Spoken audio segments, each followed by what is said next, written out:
Right now, try to tickle yourself. Your own fingers on your own skin doing the exact same motion someone else would do. It won't work. And the reason it won't work reveals something strange about how your brain sees you. You already know this from experience. Everyone does. Run your own fingers along your own ribs, your own foot, the same spot and the same motion that would send you into helpless laughter if someone else did it. Nothing happens. Maybe a faint sensation, but nowhere close to the real thing. It's such a basic, universal fact of being human that almost nobody stops to ask why it's true. In 1998, a neuroscientist named Sarah Jane Blakemore, working at University College London, decided to find out. Her question was simple but strange. What exactly is missing when the touch comes from your own hand instead of someone else's? To answer it, she built a small robotic arm that could stroke a participant's palm with a soft foam paddle. Sometimes the participant controlled the arm directly, moving a joystick that triggered the touch in real time. Other times, Blakemore introduced a slight delay, so the joystick movement caused the tickle a fraction of a second later, or shifted its path just slightly off from what the person expected. The results were remarkably consistent. When the touch matched exactly what the person expected based on their own movement, they rated it as barely ticklish at all. But the moment Blakemore introduced even a small delay or a small change in direction, that same touch on the same body part suddenly felt far more ticklish. The less predictable the touch became, the more the brain reacted to it. This pointed to something specific happening inside a part of the brain called the cerebellum. Tucked at the base of your skull, the cerebellum's job is to constantly predict the sensory consequences of your own movements before they even happen. Every time you move your hand, it generates a forecast. Here is exactly what this movement should feel like, at exactly this moment, in exactly this location. When the actual sensation arrives and matches that forecast perfectly, your brain treats it as old news. It gets partially canceled out before it ever reaches your conscious awareness. This is called sensory attenuation, and it isn't unique to tickling. It's running in the background of your life constantly. Here's how far it actually reaches. Press your own finger into your own palm as hard as you can.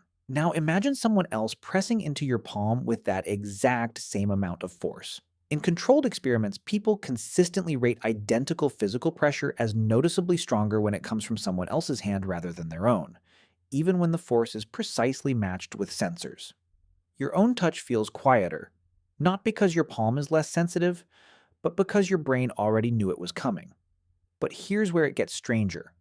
This same prediction system explains something that seems completely unrelated. Why you can't hear your own heartbeat, why you barely notice the sound of your own footsteps, why the weight of your own clothes disappears from your awareness within seconds of putting them on. Your brain is running predictions on almost everything your body generates and quietly filtering out anything that matches.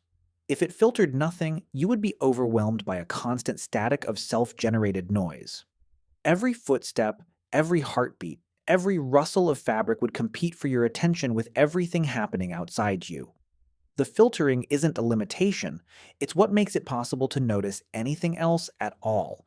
This is also why the system breaks in fascinating ways. In studies of people with schizophrenia, researchers found something unexpected. Some patients could tickle themselves. Their self-generated touch felt just as intense, just as unpredictable, as if someone else were doing it. Blakemore and other researchers proposed that this connects to a much larger symptom often reported in schizophrenia: the sense that your own thoughts, movements, or even your own speech feel like they're coming from someone else. If the same prediction system that cancels out your own tickle is also responsible for tagging your own thoughts and actions as mine, a disruption in that system wouldn't just change how ticklish you are, it could change your entire sense of ownership over your own mind. That's the part that reframes everything. This isn't really a story about tickling at all. It's a story about how your brain draws the line between you and everything that isn't you. Every second, it's making thousands of tiny predictions, then quietly erasing anything that matches, so that what's left standing out is the world beyond your own skin. The rustle you don't hear, the pressure you don't feel, the tickle that doesn't land, all of it is your brain filtering out you, so it can pay attention to everything else. So the reason you can't tickle yourself was never really about your fingers or your nerves. It's proof that a working part of your brain is doing something extraordinary every single moment, sorting the entire universe into two categories with perfect, silent precision. This is me. That is not. You've been running that calculation since before you could walk, so fast and so constantly that you've never once caught it in the act, except for the one time every time you reach out to tickle yourself and feel nothing at all. Nothing.